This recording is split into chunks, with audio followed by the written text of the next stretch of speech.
அறநிலையத்துறை அமைச்சர் என்ன சொல்ல விரும்புறீங்க? மாண்புமிகு பேரவை தலைவர் அவர்களே, சிறிது நேரத்திற்கு முன்பாக பேசிய முன்னாள் முதல்வர், அவையின் மூத்தவர் அண்ணன் ஓபிஎஸ் அவர்கள் சட்டமன்றத்தின் கண்ணியம் குறித்து நமக்கெல்லாம் சொல்லிக் கொடுத்திருந்தார். உண்மையில் முடிச்சிடறேன், சம்மதம் இல்லைங்க, முடிச்சிடறேன் சொல்லிடுறேன். இல்லை என்ன அதையெல்லாம் முதல் முறையாக சட்டமன்றத்திற்கு உறுப்பினராக வந்திருக்கக்கூடிய நாங்கள் கற்றுக்கொள்ள தயாராக இருக்கிறோம். அதுல எங்களுக்கு எந்த விதமான ஆட்சேபனையும் கிடையாது. அதே சமயத்தில் அண்ணா சொன்ன கடமை கண்ணியம் கட்டுப்பாடு என்பதையே தன்னுடைய மூச்சாக வைத்திருக்கக்கூடிய மாண்புமிகு முதல்வர் அவர்களும் அதற்கான கருத்தை இப்போது தெரிவித்து விட்டார். அண்ணன் அவர்களுக்கு சட்டமன்றத்தின் முதல் முறை உறுப்பினராக இருக்கக்கூடிய நான் ஒரு சிறிய வேண்டுகோளையும் வைத்துக் கொள்றேன். இந்த நேரத்தில் எப்படி கண்ணியம் குறித்து அண்ணன் எங்களுக்கு எல்லாருக்கும் சொன்னாரோ, அதே போல தங்கள் கட்சியினுடைய மாண்புமிகு எதிர்கட்சி தலைவருக்கும் சிறிதளவு அதை நீங்கள் சொல்லிக் கொடுக்க வேண்டும் அப்படின்னு நான் கேட்கிறேன். உறுப்பினர் ஏன் அப்படின்னா என்ன ஏன் சொல்றேன் ஏன்னு சொல்றேன் சொல்ல வரான்னு கேட்ப இருங்க, காரணத்தை சொல்றேன். 8 கோடி மக்களின் பிரதிநிதியாக இருக்கக்கூடிய மாண்புமிகு முதலமைச்சர் அவர்கள் அவைக்குள்ளே வரும் பொழுது அமர்ந்திருக்கக்கூடிய எதிர்கட்சி தலைவருக்கு அந்த கண்ணியத்தை சொல்லிக் கொடுத்து 8 கோடி மக்களின் முதலமைச்சருக்கு அந்த மரியாதையை தர வேண்டும் என்ற கண்ணியத்தை சொல்லித்தர வேண்டும் என்பதை பேரவைத் தலைவர் வாயிலாக தெரிவித்துக் கொள்கிறேன்.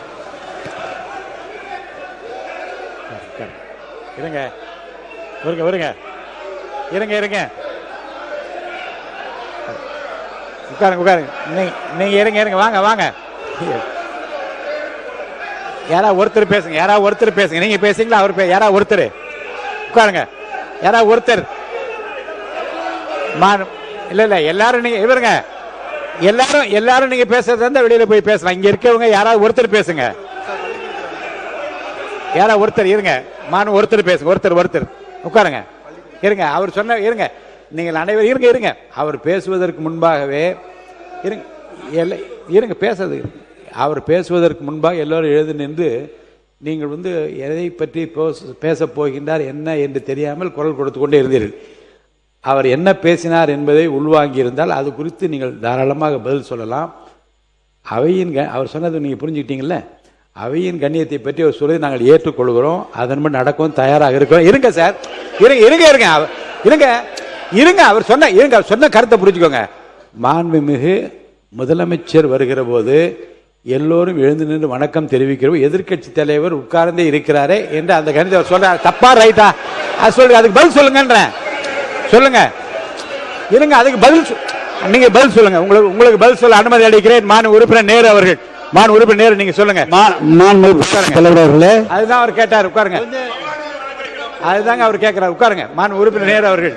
மாண்புமிகு பேரவைத் தலைவர் அவர்களே, மாண்புமிகு பேரவைத் தலைவர் அவர்களே, மாண்புமிகு முதலமைச்சர் அவர்கள் மிக சிறப்பாக அதை கையாண்டார்.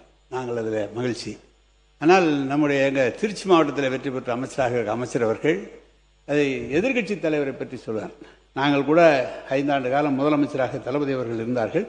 அப்படி தளபதி நம்முடைய முன்னாள் முதலமைச்சர் அவர்கள் இருக்கிற போது, அவர் வருகிற போது எதிர்கட்சியில் இருக்கிற தலைவர் எழுந்ததில்லை. இல்லை, கொஞ்சம் எழுந்ததில்லை. எனவே அது ஒரு குற்றக்குறையாக அல்ல, அவரவருடைய எண்ணம், அவருடைய நடைமுறை அதானே தவிர, அதை சொன்னபோது அது சொன்னது வரைக்கும் நாங்கள் அதில் ஒன்றும் இல்லை. ஆனால் எதிர்கட்சி தலைவர் கற்றுக் கொடுக்க வேண்டும் என்றெல்லாம் அவர் சொல்ல வேண்டிய அவசியம் இல்லை. அதான் விஷயம். மாண்புமிகு பேரவைத் தலைவர் அவர்களே, உட்காருங்க. இங்கே மாண்புமிகு அறநிலையத்துறை அமைச்சர் திடீரென்று எழுந்து முதலமைச்சர் வரும்பொழுது ஏன் எதிர்க்கட்சி தலைவர் எழுந்து மரியாதை செலுத்தவில்லை என்ற ஒரு கருத்தை இங்கே தெரிவித்தார்கள். மாண்புமிகு பேரவைத் தலைவர் அவர்களே, இந்த சரித்திர முக்கியத்துவம் வாய்ந்த நம்முடைய பேரவைக்கு என்று சில மரபுகள் இருக்கின்றன.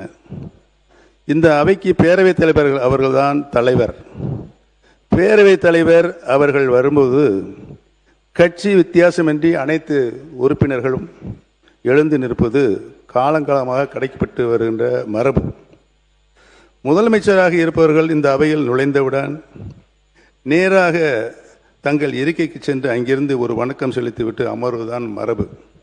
ஆனால் மாண்புமிகு முதலமைச்சர் அவர்கள் அவைக்குள் நுழைந்து நடந்து சென்று அங்குமிங்கும் திரும்பி வணக்கம் செலுத்திவிட்டு பிறகு தனது இருக்கையில் அமர்கிறார். இது ஒரு புதிய பழக்கமாக இருக்கிறது. மாண்புமிகு பேரவைத் தலைவர் அவர்களே, இந்த அவையை பொறுத்தவரையில் மாண்புமிகு பேரவைத் தலைவர்கள்தான் வரும்பொழுதுதான் அனைவரும் எழுந்து நிற்க வேண்டும் என்ற மரபிலிருந்து விலகிச் சென்று மாண்புமிகு முதலமைச்சர் வரும்பொழுதும் எழுந்து நிற்க வேண்டும் என்று அதை மாண்புமிகு பேரவைத் தலைவர்கள் தான் முடிவு செய்ய வேண்டும். நான் மாண்புமிகு பேரவைத் தலைவர்களும் ஒரு சின்ன கிளாரிபிகேஷன் கேட்கின்றேன். அதே நேரத்தில் புதிய மரபாக மாண்புமிகு முதலமைச்சர் வரும்பொழுது எழுந்து நிற்க வேண்டும் என்றால் இந்த அவைக்குள் மாண்புமிகு எதிர்க்கட்சி தலைவர் அவர்கள் வரும்போதும் அனைத்து உறுப்பினர்களும் எழுந்து நிற்க வேண்டுமா என்பதையும் மாண்புமிகு பேரவைத் தலைவர் அவர்கள்தான் முடிவு செய்ய வேண்டும் என்று நான் பணிவோடு உங்களை கேட்டுக்கொள்ள கடமைப்பட்டிருக்கிறேன். அதை ஆளுங்கட்சி உள்பட அனைத்து உறுப்பினர்களும் எழுந்து நிற்பார்களா என்பதனையும் மாண்புமிகு பேரவைத் தலைவர் அவரிடம் நான் விளக்கம் கேட்க கடமைப்பட்டிருக்கிறேன். மாண்புமிகு பேரவை உறுப்பினர்களுக்கு திடீரென்று ஒரு விளக்கத்திற்கு நான் விடையளிக்க வேண்டும் என்று அவர் விரும்புகிறார்.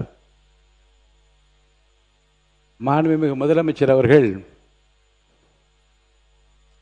9:30 மணிக்கு அவை கூடுகிறது என்றால் அவை கூடுவதற்கு முன்னாலே இந்த அவைக்கு வந்து இந்த பக்கமாக வந்து பாதி வரை சென்று அவர் வணக்கம் செலுத்துவதை நான் பார்த்து கொண்டிருந்திருக்கிறேன்.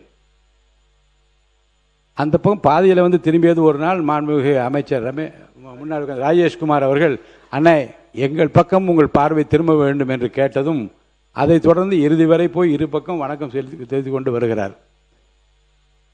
அவை கூடுகிற போது அவைத் தலைவருக்குரிய மரியாதை தான் அளிக்கப்பட வேண்டும் என்பதில் எந்த விதமான ஐயப்பாடும் இல்லை. ஆனால் மாண்புமிகு முதலமைச்சர் வருகிற போது அவை கூடுவதற்கு முன்பாக இருபக்கம் அவர் வணக்கம் தெரிவிக்கிற போது நான் பார்த்திருக்கிறேன். முன்னாள் முதலமைச்சர் மாண்புமிகு எடப்பாடி பழனிசாமி அவர்கள் கூட எழுந்து நின்று அவருக்கு வணக்கம் செலுத்தியதை நான் பார்த்திருக்கிறேன். மற்ற உறுப்பினரும் விருப்பப்பட்டவர் எழுந்து நிற்பதையும் பார்த்திருக்கிறேன்.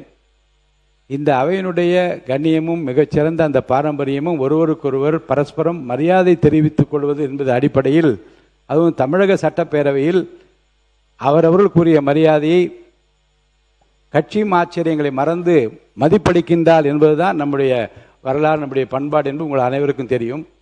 எனவே முதலமைச்சர் வருகிற போதோ எதிர்க்கட்சிகள் வருகிற போதோ எழுந்து நின்று மரியாதை தெரிவிக்க வேண்டும் என்பது கட்டாயம் அல்ல. ஆனால் அப்படி தெரிவிப்பது என்பது தமிழுடைய பண்பாடு, நம்முடைய பாரம்பரியம். அந்த கண்ணியத்தை இந்த அவையிலே காப்பாற்ற வேண்டுமா வேண்டாமா என்பதை பற்றி கூட அவர் விருப்பத்திற்கு ஏற்ப நான் விட்டு விடுகிறேன். அதை பற்றி நான் யாரையும் வந்து செய்துதான் ஆக வேண்டும் என்று கட்டாயப்படுத்த முடியாது. அவரோடு கொடுக்க வேண்டிய மரியாதையை தங்கள் மனதிற்கு ஏற்ப அவர் கொடுப்பது அவருடைய உரிமை, அதன்படி செய்து கொள்ளலாம். மாண்புமிகு நீர்வளத்துறை அமைச்சர் அவர்கள். மாண்புமிகு பேரவைத் தலைவர் அவர்களே, எங்களுடைய முதலமைச்சர் அங்கும் இங்கும் அப்படின்ற வார்த்தையை நீங்கள் நீக்கணும் சபை குறிப்பிலிருந்து. ஏன் அதை சொல்கிறோம் அப்படின்னா, மரியாதை எல்லா சட்டமன்ற உறுப்பினர்களுக்கும் மரியாதை கொடுக்கக்கூடியவர் தான் எங்கள் தலைவர் என்பதை இந்த நேரத்தில் தெரிவிச்சுக்கிறேன். அண்ணன் மாண்புமிகு அண்ணன் அவர் பார்த்தீங்கன்னா அம்மா முதல்வராக இருக்கும்போது அண்ணன் எழுந்து நிற்பார், குனிந்தபடி நிற்பார். அது தமிழகமே அறியும்.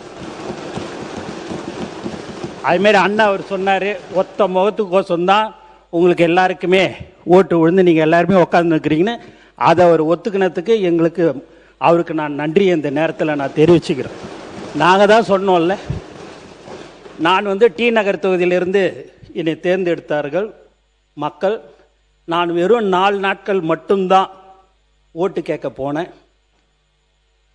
அப்படி இருக்கும்போது தலைவர் தளபதி கோசம் மட்டும்தான் எங்கள் எல்லோருக்கும் மக்கள் வாக்களித்தார்கள் என்பதை நாங்கள் தெள்ள தெளிவாக ஏற்றுக்கொள்கிறோம். ஏனென்று சொன்னால், தலைவர் தளபதி முதலமைச்சராக வர வேண்டும் என்று தமிழ்நாடு மக்கள் முடிவு செய்து விட்டார்கள். அதன் அடிப்படையில் எங்களுக்கு வாக்களித்தார்கள் என்பதை இந்த நேரத்தில் தெரிவித்துக் கொள்கிறேன். பட்டியலில் என்னையும் சேர்த்துக் கொள்ளுங்கள். அவரை பார்த்து எனக்கு வாக்களித்தார்கள்.